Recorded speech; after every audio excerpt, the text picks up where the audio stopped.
ఆస్తుల కోసం కేసీఆర్ కుటుంబ సభ్యుల మధ్య పంచాయతీ నడుస్తోందన్నారు మంత్రి వివేక్ వెంకటస్వామి. బీఆర్ఎస్ సర్కార్ 10 ఏళ్ల పాటు గ్రామాలను పట్టించుకోలేదన్నారు.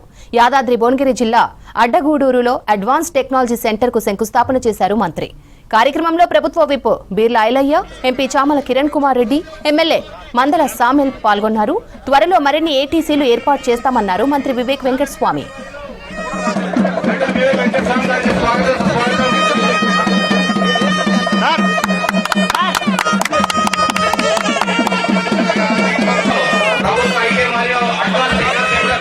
అని ఇంతకు ముందు కాంగ్రెస్ ప్రభుత్వం ఉన్నప్పుడు 12 సంవత్సరాల క్రితము అప్పుడు ఇందిరమ్మ ఇల్లులు ఇవ్వడం జరిగింది.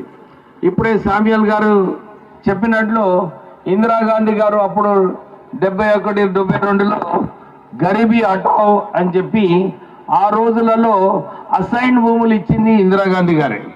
అంటే వారు ఏదైతే ఆలోచనతోని ఈ దేశాన్ని ముందుకు నడిపించినారో ఇందిరమ్మ గారు, వారి పేరు మీద మళ్ళొకసారి మన ప్రజలకు మనం ఇందిరమ్మ ఇల్లులు ఇవ్వాలని చెప్పి కాంగ్రెస్ ప్రభుత్వం నిర్ణయించుకోవడం జరిగింది. కానీ 10 సంవత్సరాలు మన రాష్ట్రాన్ని అప్పుల రాష్ట్రం చేసిన ఘనత టీఆర్ఎస్ ప్రభుత్వంది. మీరు అందరూ చూస్తున్నారు. ఇప్పుడు బిడ్డ, కొడుకు వీళ్ళందరూ కూడా అల్లుడు ఆస్తుల కోసం కొట్లాడుకుంటున్నారు. ఆస్తుల కోసం కొట్లాడుకొని మళ్ళీ విమర్శలు మన కాంగ్రెస్ ప్రభుత్వం పైన చేస్తున్నారు. కానీ కాంగ్రెస్ ప్రభుత్వం ఇదే నిర్ణయించుకుంది. ఏదైతే సంక్షేమ కార్యక్రమాలు చేస్తున్నారో కొత్త రేషన్ కార్డులు ఇవ్వడం జరిగింది. కొత్త రేషన్ కార్డులు 6 గ్యారెంటీలు ఇంప్లిమెంట్, తర్వాత మనకు వైద్యంలో కూడా ఎక్కడ కూడా మీరు హాస్పిటల్ వెళ్తే ఎక్కువ ఖర్చులు ఉండొద్దని చెప్పి మనకు ఒకటి రాజీవ్ ఆరోగ్య స్కీమ్ ఇస్తున్నారు 10 లక్షల వరకు. తర్వాత ఎల్ఓసీలు ఇస్తున్నారు. మళ్ళీ సీఎం రిలీఫ్ ఫండ్ల ద్వారా కూడా మనకు ఎక్కడ కూడా ఎక్కువ ఖర్చు కానియకుండా వైద్యంలో కూడా మన ముఖ్యమంత్రి గారు చూసుకుంటున్నారు. ఇప్పుడే చామల కిరణ్ గారు చెప్పినారు, ముఖ్యమంత్రి గారు మొన్న డావోస్ పోయినప్పుడు నిధులు తీసుకురావడము, మళ్ళీ తెలంగాణ రైజింగ్ అని చెప్పి కొత్త ఫ్యాక్టరీలు పెట్టాలి. కొత్త ఫ్యాక్టరీలు పెట్టినప్పుడు మన పిల్లలకు అందరికీ కూడా ఉద్యోగాలు కల్పించాలని చెప్పి ఈ ఆలోచనతోని మొన్న తెలంగాణ రైజింగ్ లో కూడా 5,40,000 కోట్ల రూపాయలు పెట్టుబడిదారులను తీసుకురావడము, ఇక్కడ ఎక్కువ ఉద్యోగ అవకాశాలు కల్పించాలని చెప్పి కాంగ్రెస్ ప్రభుత్వం పనిచేస్తుంది. కానీ ఉద్యోగాలు కల్పిస్తే లాభం లేదు.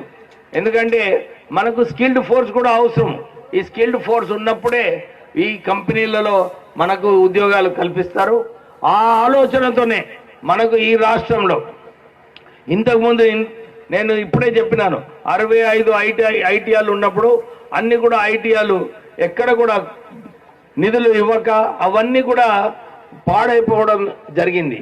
కానీ కాంగ్రెస్ ప్రభుత్వం వచ్చిన తర్వాత ఈ 65 ఐటీఆర్లను దీన్ని సరిగా అడ్వాన్స్ టెక్నాలజీ సెంటర్లు చేయాలి. మళ్ళొక 46 అడ్వాన్స్ టెక్నాలజీ సెంటర్స్ శాంక్షన్ చేపించి రాష్ట్ర వ్యాప్తంగా 115 అడ్వాన్స్ టెక్నాలజీ సెంటర్స్ మనం కాంగ్రెస్ ప్రభుత్వం ద్వారా స్థాపించబడబోతున్నాము. అంటే ఈ అడ్వాన్స్ టెక్నాలజీ సెంటర్ ద్వారా మన పిల్లలకు మంచి ట్రైనింగ్, ఎందుకంటే ఇంతకుముందు ఉన్న ఐటీఐలో సరిగా ట్రైనింగ్ కాకపోయేది. కానీ ఇప్పుడు ఈ అడ్వాన్స్ టెక్నాలజీ సెంటర్ ద్వారా ఏదైతే ఏఐ ఉన్నదో, డ్రోన్స్ ఉన్నాయో, కొత్త కొత్త టెక్నాలజీస్ మన పిల్లలు కూడా మంచిగా వీళ్ళకు ట్రైనింగ్ ఇచ్చి వీళ్ళకు ఉద్యోగ అవకాశాలు కల్పించాలని చెప్పి ఈ అడ్వాన్స్ టెక్నాలజీ సెంటర్స్ అన్ని కూడా స్థాపించడం జరుగుతుంది.